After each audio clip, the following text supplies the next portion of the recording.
Vikrant Bhuriya all India આદિવાસી વિભાગ પ્રમુખ મધ્ય પ્રદેશના ધારાસભ્ય ગુજરાતમાં આદિવાસીઓની જમીન છીનવાઈ રહી છે.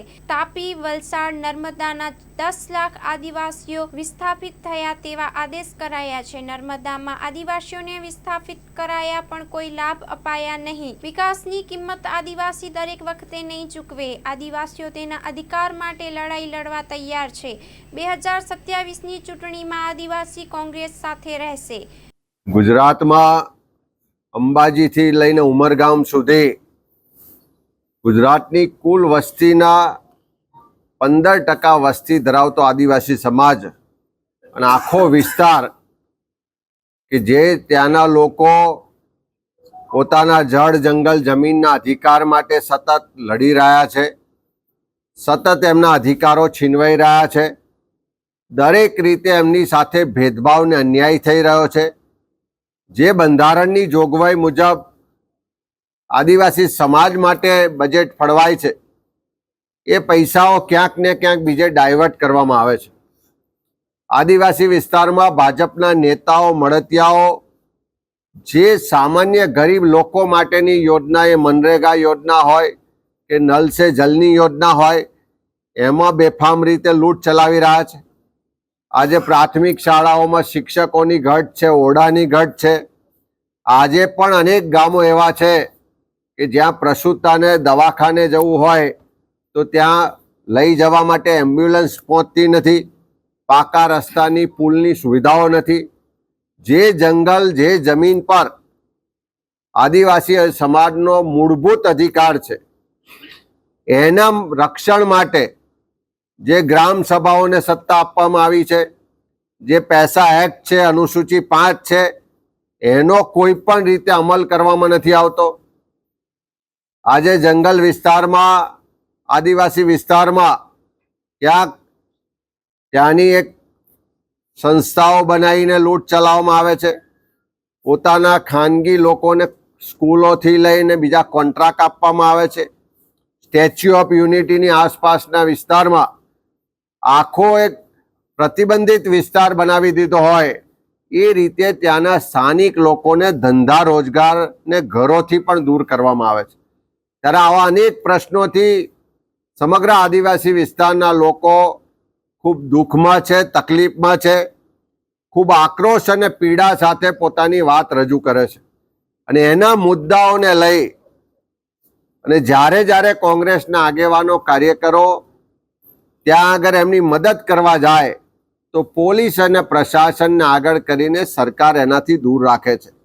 ત્યારે તમામ આદિવાસી વિસ્તારના પ્રશ્નો, આદિવાસી સમાજના પ્રશ્નો, ગુજરાતમાં જે અનુસૂચિ 5 અને પૈસા એક્ટનો અમલ નથી થતો એ મુદ્દાઓને લઈ અને આજે ગુજરાત પ્રદેશ કોંગ્રેસ સમિતિ આદિજાતિ વિભાગ દ્વારા આખા ગુજરાતના આદિવાસી વિસ્તારના પ્રતિનિધિઓની આ બેઠક રાખવામાં આવી છે. અને આ બેઠકમાં ખાસ કરીને હું કોંગ્રેસના નેતૃત્વનો આભાર માનીશ કે ગુજરાતમાં આદિવાસી સમાજના એક મજબૂત પ્રતિનિધિ તરીકે તુષારભાઈ ચૌધરીને આજે વિધાનસભા કોંગ્રેસ પક્ષના નેતાની જવાબદારી પણ સોંપી છે. પહેલાં પણ માન્ય સુખરામભાઈને પણ જવાબદારી સોંપવામાં આવી હતી. બંને આગેવાનો અહીંયા ઉપસ્થિત છે. સાથે સાથે આખા ગુજરાતમાં જે પ્રદેશ કોંગ્રેસ સમિતિનો આદિજાતિ વિભાગ કામ કરે છે, અમારા ચેરમેન ભાઈ રાજુભાઈ પારગી કામ કરે છે, એમની ટીમ કામ કરે છે.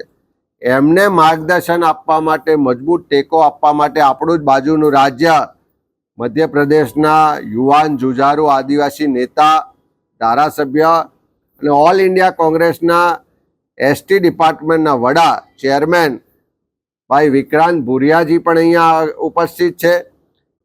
ખેડૂતો આર્થિક રીતે દેવાદાર બન્યા છે અને પડતા પર પાટું એ રીતે મોંઘવારી એક તરફ ઘર ચલાવવું મુશ્કેલ છે અને ખાતરના ભાવ વધારી અને આ સરકાર બધી જ રીતે ચારે તરફથી ખેડૂતોને, સામાન્ય પ્રજાને પીસી રહી છે. આ સરકાર ખેડૂત વિરોધી છે. આ સરકાર અને ભાજપના નેતાઓ ફક્ત ખેડૂતો માટે વાયદા, વચનોને ભાષણ કરે, પણ એક બાજુ ખાતરના ભાવ વધારે, બિયારણ મોંઘું હોય, જંતુનાશક દવાઓ મોંઘી હોય, વીજળી મોંઘું હોય, પાણી મોંઘું હોય અને બીજી બાજુ ખોટી જમીન માપણીના નામે ભાઈ ભાઈને ઝઘડા કરાવતા હોય, એટલે આ ખેડૂત વિરોધી સરકાર સામે ખેડૂતો આક્રોશમાં છે, દુઃખી છે અને એ મુદ્દાઓને લઈને ગુજરાત પ્રદેશ કોંગ્રેસ સમિતિ આવનારા દિવસોમાં ખેડૂતોનો અવાજ બનશે. વરિષ્ઠ આદિવાસી લીડર છે એ પણ આપણી વચ્ચે ઉપસ્થિત છે. બધા જ અમારા ધારાસભ્યો, પૂર્વ ધારાસભ્યો અને પદાધિકારીઓ અહીંયા ઉપસ્થિત છે. ગુજરાત પ્રદેશ કોંગ્રેસ સમિતિ આવનારા દિવસોમાં અંબાજીથી લઈને ઉમરગામ સુધી આદિવાસી સમાજના પ્રશ્નો માટે, એમની યુવા પેઢીને શિક્ષણ સારું મળે, એના સ્કોલરશીપથી લઈને બાકીના મુદ્દાઓ માટે, એના રોજગારની વાતને લઈને, એનો જળ જંગલ અધિકારની વાત લઈને, આ બધા જ મુદ્દાઓને લઈને જનજાગૃતિ અભિયાન પણ કરશે. गांधी जी ने एक सीधा निर्देश दिया है कि हमें आदिवासियों के लिए पूरी ताकत से गुजरात में लड़ाई लड़ना पड़ेगी, क्योंकि जिस तरह से गुजरात में लगातार आदिवासियों की जमीन छीनी जा रही है, वन अधिकार अधिनियम जो है, हमारी जो सबसे बड़ी ताकत है, जो कांग्रेस 2006-2007 में लाई थी, उसका बिल्कुल भी पालन नहीं हो रहा है. अभी कुछ नोटिफिकेशन जारी हुए हैं जिसमें तापी, वलसाड़, नर्मदा, इन क्षेत्र के 10 लाख से ज्यादा आदिवासियों को विस्थापित करने का आदेश जारी हुआ है. और जिस तरह से स्टैच्यू ऑफ यूनिटी के केवड़िया में आदिवासियों को विस्थापित करा गया पर उनको उनका अधिकार नहीं मिला. सबसे बड़ा सवाल यह है कि विकास की कीमत आदिवासी क्यों दे? विकास करो, हमें इसमें कोई आपत्ति नहीं है, पर उसकी कीमत आदिवासी क्यों चुकाता है? घर किसका जाता है? आदिवासी का जाता है. जेल में कौन बंद होता है? आदिवासी बंद होता है. बच्चे किसके दर दर भटकते हैं? आदिवासियों के भटकते हैं. मैं मध्य प्रदेश से आता हूं. हमारे ज्यादातर भाई बहन यहां पर काम की तलाश में आते हैं, उनका जबरदस्त शोषण भी होता है. और बात साफ है कि आदिवासियों की लड़ाई अगर हम नहीं लड़ेंगे तो ये एक बहुत बड़ा बम की तरह है. अगर इनको अधिकार नहीं मिलेगा तो ये अपने अधिकार के लिए लड़ाई लड़ने के लिए तैयार है आज का आदिवासी.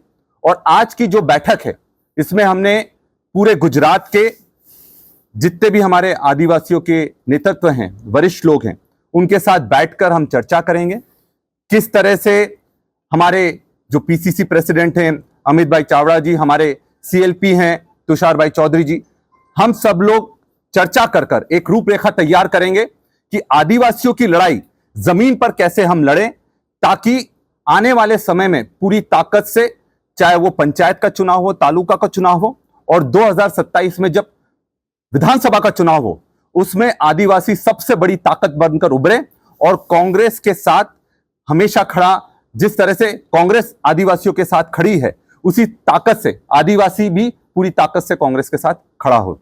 ખાસ કરીને અત્યારે નવા સત્રમાં કોલેજના એડમિશનની પ્રક્રિયાઓ ચાલી રહી છે. એ પછી મેડિકલ કોલેજ હોય, એન્જિનિયરિંગ હોય, ફાર્મસી હોય, ડેન્ટલ હોય કે કોઈ પણ કોલેજ હોય. ગયા વખતે વિધાનસભામાં મેં જે મેનેજમેન્ટ કોટામાં ફ્રીશીપ કાર્ડ ચલાવવું જોઈએ અને સ્કોલરશીપ એમાં પણ મળવી જોઈએ, એનો અમે વિરોધ કર્યો હતો અને અમને સસ્પેન્ડ પણ કરવામાં આવ્યા હતા. પણ એ વખતે સરકારે 1 વર્ષની મુદત લંબાવી હતી. અમારી માગણી એવી છે કે મેનેજમેન્ટ કોટામાં પણ કોઈ પણ આદિવાસી એડમિશન લે તો એને ફ્રીશીપ કાર્ડ ચાલવું જોઈએ ને એને શિષ્યવૃત્તિ મળવી જોઈએ. એ બાબતમાં અમે સરકારને પૂછવા માગીએ છીએ કે આ બાબતમાં આપ શું વિચારો છો. અને ખાસ કરીને મારે ગઈકાલનો જે એક છે કે તાપી પાર નર્મદા લિંક પ્રોજેક્ટ, જેના વિરુદ્ધમાં સમગ્ર નર્મદાથી લઈને તાપી, સુરત, ડાંગ, નવસારી અને વલસાડ જિલ્લામાં ઉગ્ર આંદોલન થયું હતું. જે આંદોલન પછી ગાંધીનગર સુધી પણ પહોંચ્યું હતું અને તે વખતે સરકારે એ પ્રોજેક્ટ સ્થગિત કર્યો હતો. પણ ગઈકાલે જ કેન્દ્ર સરકાર દ્વારા ફરી પાછું એનું નોટિફિકેશન ઇસ્યુ કરવામાં આવ્યું છે. એટલે અમારે સરકારશ્રીને પૂછવું છે કે લગભગ 10 લાખ જેટલા આદિવાસીઓ બેઘર થાય, એ લોકો જમીન ગુમાવે, એ આ પાર તાપી લિંક પ્રોજેક્ટને કારણે નુકસાન થવા જઈ રહ્યું છે. ત્યારે હવે સરકારે એ વખતે સ્થગિત કર્યું હતું, તો હવે નવેસરથી કેન્દ્ર સરકારની જાહેરાત પછી સરકારનું શું સ્ટેન્ડ છે? સરકારે એના નિર્ણયને વળગી રહેવા માગે છે કે આ પ્રોજેક્ટનો અમલ કરવા માગે છે, જેથી કરીને આદિવાસીઓને ખબર પડે કે હવે એ લોકો એ શું કરવું જોઈએ, કે કઈ રીતે લડત લડવી જોઈએ. એ પણ આદિવાસીઓ ચિંતામાં છે. એટલે એની પણ અમે આજે સરકારને પૂછવા માંગીએ.